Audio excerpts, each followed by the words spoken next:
Assalamualaikum warahmatullahi wabarakatuh. Kisah Nabi Muhammad.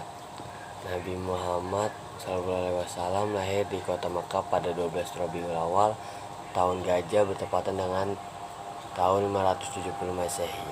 Nabi Muhammad lahir dari orang tua bernama Abdullah bin Abdul Muthalib dan Aminah binti Wahab. Abdullah merupakan seorang saudagar yang sering berpergian ke negeri Syam. Akan tetapi Abdullah meninggal dunia saat Aminah mengandung Nabi Muhammad yang baru berusia 2 bulan. Setelah itu Nabi Muhammad pun lahir tanpa didampingi oleh sang ayah. Setelah lahir, Nabi Muhammad diserahkan pada Halimah Sa'diyah untuk disusukan. Zaman dulu masyarakat Arab memiliki kebiasaan menyusukan anak-anak mereka kepada perempuan desa.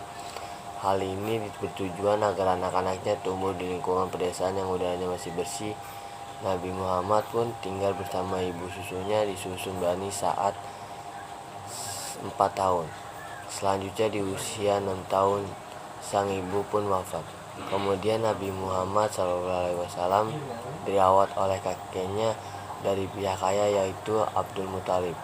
Selang 2 tahun sang kakek wafat. Sejak saat itu Nabi Muhammad SAW dirawat oleh pamannya bernama Abdul Thalib yang merupakan salah satu petinggi dari keluarga Bani Hashim.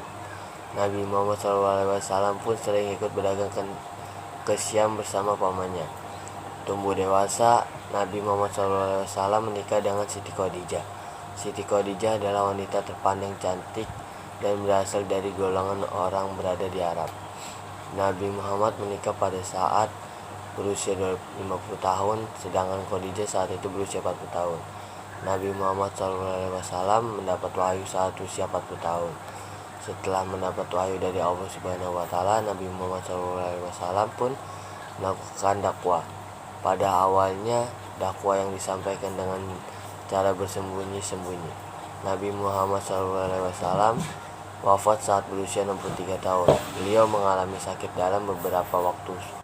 Suhu tubuhnya tinggi dan sampai akhirnya mengembuskan nafas terakhir. Itulah kisah Nabi Muhammad SAW yang perlu kita ketahui.